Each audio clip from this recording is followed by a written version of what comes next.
നമസ്കാരം. ഞാൻ സംവിധായകൻ ബിലഹരിയാണ്. ഞാനിപ്പോൾ ഇവിടെ ഉള്ളത് ക്യൂട്ടീസിലാണ്. നമ്മുടെ ജീവിതത്തിൽ ഒരുപാട് ഇന്നബിലിറ്റീസ് ഉണ്ടാകുമ്പോൾ അതിനെ ഓവർകം ചെയ്യാൻ വേണ്ടിയിട്ട് പല നല്ല കാര്യങ്ങളും ഔട്ട്സോഴ്സ് ചെയ്യുന്നത് ഏറ്റവും ബെറ്റർ ആയിട്ടുള്ള ഒരു സൈനാണെന്നാണ് ഞാൻ വിശ്വസിക്കുന്നത്. ഇപ്പോൾ എൻ്റെ താടിക്ക് ഇങ്ങനെ ഒരു ഗ്യാപ്പ് വന്നപ്പോൾ ഞാനത് കുറേ നാൾ സഫർ ചെയ്യേണ്ട ആവശ്യമില്ല എന്നുള്ള ഒരു റിയലൈസേഷനിലാണ് ഞാനിപ്പോൾ ക്യൂട്ടീസിൽ വന്നത്. ഇത് ഏറ്റവും ബെറ്ററായിട്ട് ഓവർകം ചെയ്യാൻ പറ്റും എന്നുള്ള മുഴുവൻ കോൺഫിഡൻസിലാണ് ഞാനിവിടെ നിൽക്കുന്നത്.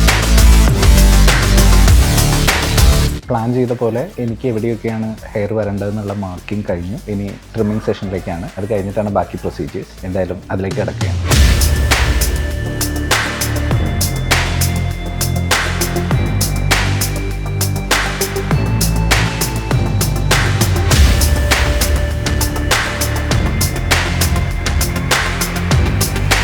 അങ്ങനെ പ്രൊസീജിയർ കഴിഞ്ഞിരിക്കുകയാണ്. ഇവിടെ വരുമ്പോൾ ഒരുപാട് കൺഫ്യൂഷൻസും ടെൻഷൻസും ഈ ഒരു പ്രോസസ്സിനെ കുറിച്ചിട്ട് മനസ്സിലുണ്ടായിരുന്നു. ഒരു നീണ്ട പ്രോസസ്സാണ്, ഒരുപാട് കാര്യങ്ങൾ ചെയ്യാനുണ്ട്, എത്രയധികം പെയിൻ എടുക്കും, എങ്ങനെയായിരിക്കും ഇതൊക്കെ എന്നുള്ള കൺസേണുകൾ. പക്ഷേ വന്നപ്പോൾ വളരെ എക്സൈറ്റിംഗ് ആയിരുന്നു. നമ്മൾ ക്ഷമയോടെ സഹകരിച്ച ഒരു ആർട്ടിസ്റ്റിക് ആയിട്ടുള്ള ഒരു ആർട്ട് വർക്ക് തന്നെ നമ്മുടെ മുഖത്ത് അവർ റെഡിയാക്കി തരുമെന്ന് ഞാനിതിലൂടെ മനസ്സിലാക്കി. ഗംഭീര ഹോസ്പിറ്റാലിറ്റിയാണ്. എല്ലാവരും വളരെ ടേക്ക് കെയർ ചെയ്താണ് ഈ ഒരു ഹോൾ പ്രോസസ്സ് എനിക്ക് സഹകരിച്ച് തന്നത്. വളരെയധികം സാറ്റിസ്ഫൈങ് ആയിട്ടാണ് ഞാനിപ്പോൾ വന്നിരിക്കുന്നത്.